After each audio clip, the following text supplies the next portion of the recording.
Hello दोस्तों। तो हमारी आज की कहानी है बहू के चरित्र पर इल्ज़ाम लगाने वाले ससुराल वालों को बहू ने कोर्ट में घसीटकर ऐसा सबक सिखाया। देखिए, आपने जो ये केस दायर किया है उससे आप हम सबका और अदालत का वक्त खराब कर रही हैं। आपके पास कोई ठोस सबूत या गवाह नहीं है। आपके सारे घरवाले आपके खिलाफ खड़े हैं। आप या तो सबूत या गवाह लाकर खुद को सही साबित करिए, नहीं तो अदालत का वक्त खराब करने के लिए जुर्माना दाखिल कीजिए। शिवानी जज साहब की बात सुनकर जोर से चीख पड़ी। जज साहब, अगर इस जमाने में अब अदालत भी इंसाफ नहीं दे पाएगी तो फिर हम जैसी औरतों का क्या होगा, जो घर की चारदीवारी में जुल्म सहती हैं, गंदी नजरें सहकर भी खामोश रहती हैं। मैंने थप्पड़ खुद को बचाने के लिए मारा था, अगर नहीं मारती तो क्या हो जाने देती वो सब जिसके किस्से आए दिन सुनने जाते हैं। शिवानी के ससुराल वाले सामने बैठे उसको देख रहे थे। सास ने धीरे से कहा, ये कितनी सती सावित्री बनती है, अपनी सुंदरता से सबको रिझाती फिरती है। आज खुद फंस गई और परिवार को भी इज्जत सरेआम नीलाम कर दी। जिधर देखो हमारी ही बातें हो रही हैं। पूरा मोहल्ला सवाल पूछ रहा है। ललित नीचे निगाह किए बैठा था, अपनी ही पत्नी को इस तरह बदनाम होते देख रहा था। उसे तो उस पर जरा सा भी विश्वास नहीं था। शिवानी ने कितनी गुहार लगाई थी कि उसकी बात पर यकीन किया जाए, मगर ललित ने उसका साथ ही नहीं दिया। कोर्ट लंच तक के लिए स्थगित हो गई और शिवानी खड़ी रोती रही। उसे फिर से वही बातें एक एक करके याद आने लगी थी। शिवानी, हम दोनों मार्केट जा रहे हैं, 2 घंटे लगेंगे, घर का ख्याल रखना। और हाँ, ललित आने वाला होगा, उसके लिए चाय नाश्ता बना देना। सास ने आकर कमरे में शिवानी से कहा और खुद अपनी बड़ी बहू बंदिता के साथ मार्केट चली गई। शिवानी छोटी थी और हर कोई उसे काम में जोक कर रखता था।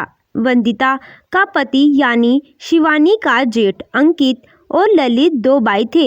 इनकी एक ही बहन थी और पिता कई साल पहले स्वर्ग सिधार चुके थे। अंकित की अच्छी खासी आमदनी थी और उन दोनों ललित करियर बनाने के लिए संघर्ष कर रहा था। 2 घर का खर्च अंकित पर ही था। माँ को भी बाबूजी की पेंशन मिलती थी, तो कोई भी दिक्कत वाली बात नहीं थी। वंदिता घर में ठाठ से पति कमाई का रोब रखकर रहती थी।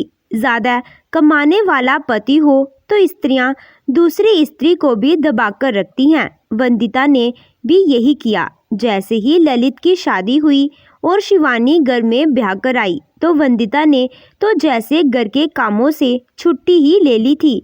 जब देखो शिवानी को आवाज़ दी जाती, वंदिता किचन में केवल सब्जी बनाकर निकल जाती और शिवानी रोटी चावल सलाद सब तैयार करती। फिर सफाई करके खाने के बाद देरों बर्तन मांजती। इस घर में तो काम वाली वही थी, क्योंकि उसका तो मन चाहता था कि वो एक पहर के लिए काम वाली लगा दे, मगर उसके पति की कम आमदनी उसे इस बात की इजाज़त ही नहीं देती थी। थोड़े गरीब परिवार से होने के कारण पढ़ाई भी ज़्यादा नहीं हो पाई थी और बस 12वीं करने के ही रह गई थी। लेकिन शिवानी को पढ़ने का शौक़ था और उसने अपने ज्ञान को इधर उधर की किताबें पढ़कर और ज़्यादा बढ़ा लिया। वो अंग्रेजी भी अच्छे से बोल लेती थी। उसने साबित किया था कि डिग्री होना ही सब कुछ नहीं होता। अपने ज्ञान के बल पर हर बात में राय रखती थी, मगर घर का माहौल इसे आगे बढ़ने नहीं देता था। और बंदिता कहती, अच्छा चुप रहो, ये मत जताओ कि ज़्यादा ज्ञान बस तुम्हें ही है, डिग्री थेले की नहीं आई बड़ी। बंदिता उसे इस प्रकार नीचा दिखाती और शिवानी खामोश रह जाती। क्या करती, देवरानी जो थी, ललित की कम आमदनी को घर में हर बार जताया जाता। कोई त्योहार आता तो अंकित कहता, अरे ललित, तुम ये लिस्ट लो और मार्केट से सामान ले आना। ललित का मुंह उतर जाता तो अंकित कहता, अरे पता है तुम्हारे पास तो होंगे नहीं, मैं पैसे दे रहा हूँ, इतना मुंह मत बनाओ। शिवानी से अंकित कहता, अरे शिवानी, कुछ चाहिए हो तो बता दो, अरे ललित नहीं ला पा रहा है तो क्या हम तो हैं, त्योहार तो तुम्हारा भी है। शिवानी मुस्कुराकर मना कर देती कि उसे किसी चीज़ की ज़रूरत नहीं है, क्योंकि वो कोई मानसिक प्रसन्नता मोल नहीं लेना चाहती थी। सास भी कह देती थी, अरे इतना सब कुछ तो है, अंकित उसके पास बेकार फिजूल खर्ची की बात करता है। अंकित कहता कि माँ इसका भी तो कुछ मन करता होगा। तभी सके सविता कहती, शॉपिंग करके आई है। सास मुंह बनाकर कहती, घर में ही तो रहती है, ज़्यादा क्या चाहिए इसको। शिवानी ललित से कहती, क्या हमारा जीवन दूसरे के आश्रय पर ही गुजरेगा। तुम्हारी तनख्वाह बड़ी होती तो मैं भी शान से पर्स में पैसे भरकर शॉपिंग कर लेती, लेकिन अब तो जेठानी के ताने ही सुनने को मिलते हैं। ललित पैसा सामान भी तो दिलाता है, ये क्यों नहीं सोचती तुम। ललित कहता, देखो शिवानी, बड़े भैया इतना सब करते हैं, ये कोई एहसान नहीं बल्कि अपना फ़र्ज समझते हैं। मैं भी कोशिश कर ही रहा हूँ और वो बड़े हैं और हमेशा रहेंगे।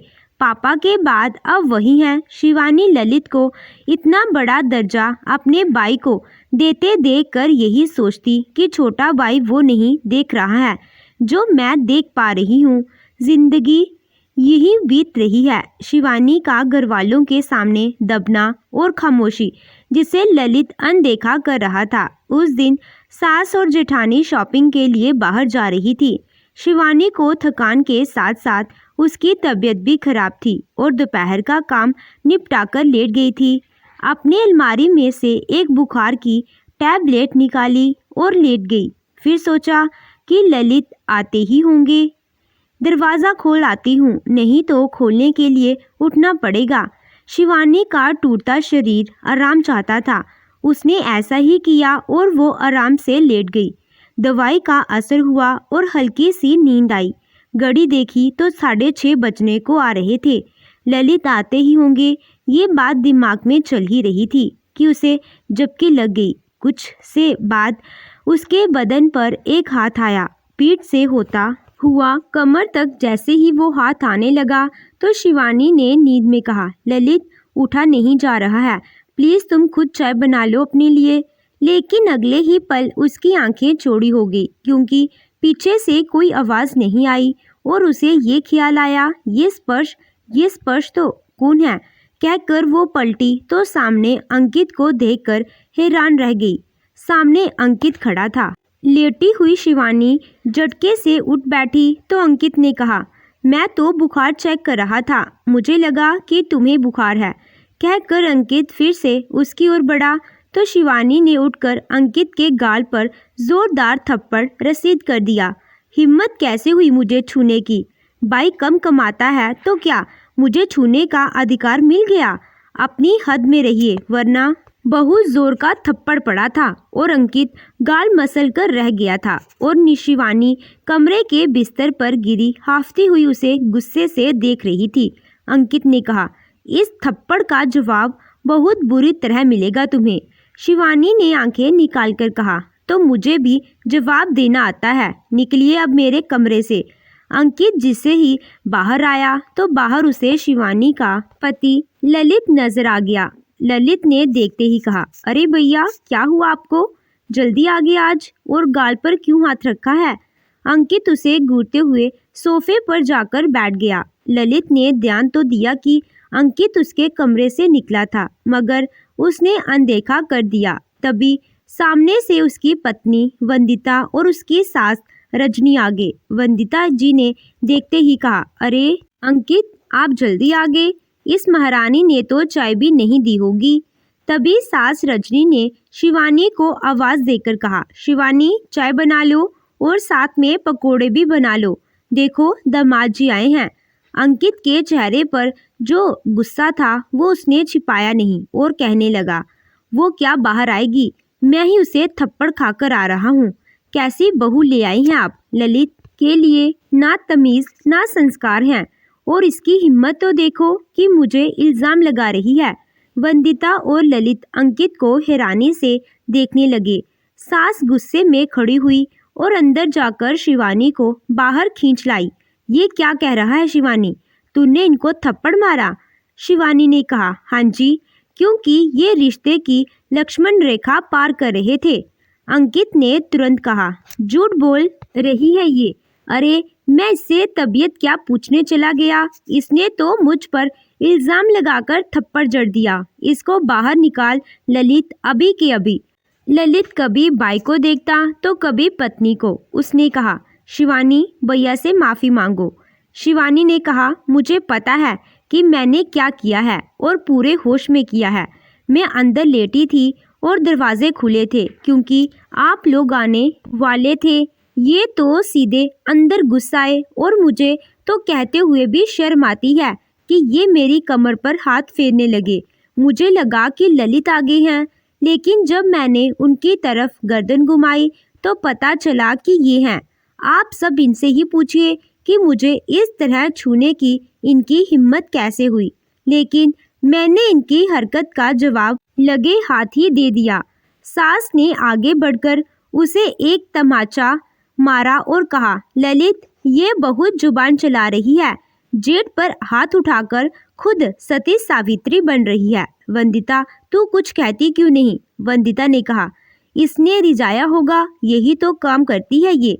मैंने देखा है कि नंदोई जी भी इससे घुल मिलकर कैसे बातें करते हैं और ये उनसे आंखें कैसे इतराकर बिताती है।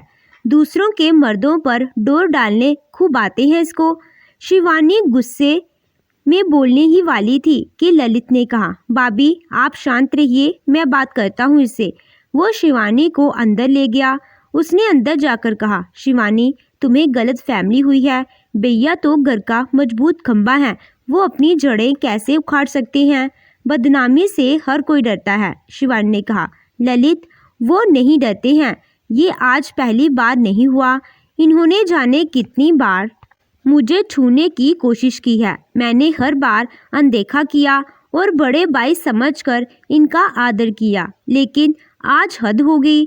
अगर मैं रिएक्शन नहीं देती तो ये मेरी मजबूरी या मंजूरी समझ लेते।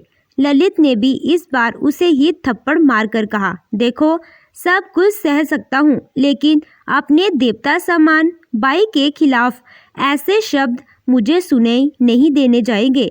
शिवानी ने कहा, चाहे पत्नी के साथ गलत होता रहे, अगर वो मेरे साथ कुछ गलत कर देते तो क्या तब भी तुम अपने देवता भाई समान भाई को पूछते? ललित की आंखें गुस्से में लाल हो गई और उसने शिवानी को धक्का देकर कहा, जाओ यहाँ से। मेरे मंदिर जैसे घर में तुम रहने के काबिल ही नहीं हो। अब शिवानी से भी सहन ना हुआ और उसने बैग में कपड़े डाल लिए। ललित को ये देखकर और भी गुस्सा आया और बोला, माफी मांगने के बजाय अकड़ दिखा रही हो तुम। अब तो तुम्हें एक पल भी बर्दाश्त नहीं करूँगा। उसने उसका बाजू पकड़ा और बाहर ले गया। बाहर बैठे बाई, भाभी और माँ देखते ही खड़े हो गए। बाई ने कहा, इसको बाहर करो, आई बड़ी इल्ज़ाम लगाने वाली। वंदिता ने एक बार अपनी पति की तरफ देखा और फिर कहा, अरे भैया, अब इसको माफ़ कर दो। देखो, घर को संभालती है, अगर ये चली गई तो मेरी मदद कौन करेगा? ललित ने कहा, देखो, भाभी तुम्हें रोकना चाहती है। शिवानी ने कहा, लेकिन मुझे पता है कि क्यों रोकना चाहती हैं। मैंने भी बहुत बर्दाश्त किया है, मगर अब और नहीं। जिंदगी में बदलाव ऐसे आना है तो ऐसे ही सही। शिवानी खुद ही बैग उठाकर निकल गई और ललित ने गुस्से में दरवाज़ा बंद करके कहा, कोई ढूंढने नहीं जाएगा इसको। सब बैठ गए तो सास ने कहा, वंदिता बेटा, बाजार से ठक्कर आए तो ये ड्रामा देखना पड़ा। मैं तो बहुत थकी हूँ, ज़रा चाय तो पिला दो। अंकित ने कहा, मैं भी पीऊँगा, लेकिन ललित ने मना कर दिया और कमरे में जाकर बैठ गया। वंदिता मुंह बनाते हुए उठी और कुछ देर में चाय ले आई। इधर शिवानी सड़क पर बैग उठाए चली जा रही थी। एक फ़ोन और 3-4 जोड़ी कपड़ों के सिवा उसके पास कुछ था ही नहीं। उसने अपनी एक दोस्त जो कि सामाजिक कार्यकर्ता थी, उसको फ़ोन लगाया। इसने फ़ोन उठाते ही खुशी से कहा, अरे शिवानी, बड़े दिन बाद फ़ोन लगाया, सब ठीक है ना? शिवानी ने कहा, नहीं, कुछ ठीक नहीं है, मुझे मिलना है तुझसे। सहेली ने उसे अपने ऑफिस पर बुला लिया और शिवानी ने उसे रोते हुए सारी बात बताई। उसने कहा, मालिनी, मेरे जेठ ने हमेशा मुझे छूने के बहाने ढूंढे। मैं ही सब कुछ अनदेखा करती रही, क्योंकि मेरे पति का बड़ा भाई जो था, कभी पैर छूने झुकती तो पीठ पर कई बार हाथ फेरता, पानी मांगता तो पानी के गिलास के साथ मेरा हाथ भी थामता। मैं इस सब को इत्तेफाक समझती थी। कमाई ज्यादा है उसकी तो हमेशा घर में रोब रखता है, सोचता है कि छोटे भाई की पत्नी को भी दबा लेगा। लेकिन बार उसने मुझे गंदी निगाहों से देखा। उसकी नज़र मेरे गले से मेरे सीने तक सरक जाती थी। लेकिन ये सब कोई और क्यों नहीं देख रहा था? मालिनी ने कहा, शिवानी, ये मर्द ये सब बड़ी सफाई से करते हैं, घर में बड़े होने का फ़ायदा उठाते हैं। शिवानी ने बताया कि एक बार उसे पता था कि मैं बाथरूम में हूँ और दरवाजे का लॉक खराब हो गया है, फिर भी वो अंदर आने लगा। एक दिन तो किचन में पीछे आकर मेरे गाल के पास होठ लाकर बोला, अच्छी लग रही हो। मैं कांप जाती थी मालिनी। अगर मुझे पता होता कि उस दिन वो घर जल्दी आएगा तो मैं दरवाज़ा बंद रखती। मालिनी ने कहा, अब तू चाहती क्या है? आगे क्या करना है? शिवानी बोली, वही तो समझ नहीं आ रहा। मालिनी ने कहा, देख शिवानी, अपनी आवाज़ उठाना सीख। तेरे साथ गलत हुआ और इससे ज़्यादा भी गलत हो सकता था। तेरी बात मानी नहीं गई और तुझे घर से भी निकाल दिया गया है। तो अपने हक के लिए लड़ और अपना सम्मान वापस ले। कोर्ट केस कर दे उन पर और इस घर से अपना हिस्सा और मान सम्मान कानूनी ले ले। शिवानी को अब जाकर ये बात समझ में आ गई। वो कितने साल से सह रही थी। पति ने कम कमाई के कारण बच्चा तक नहीं किया, उसे कुछ मिला ही नहीं और अब वे रंग निकाल दिया गया। मालिनी ने खुद केस दाखिल किया क्योंकि वो एडवोकेट भी थी। जब घर और केस का नोटिस पहुंचा तो सबके पैरों तले जमीन निकल गई। सास ने कहा, अब यही तो रह गया था, ये भी ये करके दिखाएगी। जाने किस घड़ी मैं इसको बहू बनाकर लाई थी। ललित तो सिर पकड़कर बैठ गया था। अंकित हकलाकर बोला, हाँ तो मैं भी देख लूँगा इसको, मेरी भी बहुत पहचान है। वंदिता ने कहा, जब आप अपनी जगह सही हैं तो पहचान की क्या जरूरत? अंकित वंदिता को घूरने लगा। एक हफ्ते में पेशी थी।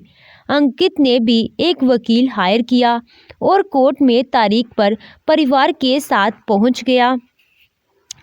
जज साहब ने कहा, आप अपने इल्ज़ाम साबित कैसे करेंगी? शिवानी ने कहा, जज साहब, एक औरत अपनी इज्जत को कोर्ट तक लाती है, क्या ये आसान होता है? क्या ऐसे में उसके मन को समझकर उसकी गवाही पर विश्वास करना मुश्किल है आपके लिए? कोर्ट में सबने अपने अपने तर्क दिए, लेकिन कुछ साबित नहीं हुआ। जज साहब ने कहा, देखिए, कोर्ट में सबूत चाहिए, क्योंकि किसी निर्दोष को सज़ा की जिम्मेदारी भी कोर्ट की ही होती है। कोर्ट में आपके फैसले मन और आपके कहने से नहीं बल्कि सबूतों के आधार पर होते हैं। बस यही चलत ग्रह हर महीने तारीख मिलती और जज साहब सबूत मांगते। अंकित खिलखिलाता हुआ वहाँ से चला गया। सास भी गर्व से कहती, ऊँट आया ना पहाड़ के नीचे, अब पता चलेगा इसको, हमारे घर को बदनाम करने चली है। ललित को खामोशी हो गया था। उसे समझ नहीं आ रहा था कि अब किस प्रकार इस मामले को शांत करे।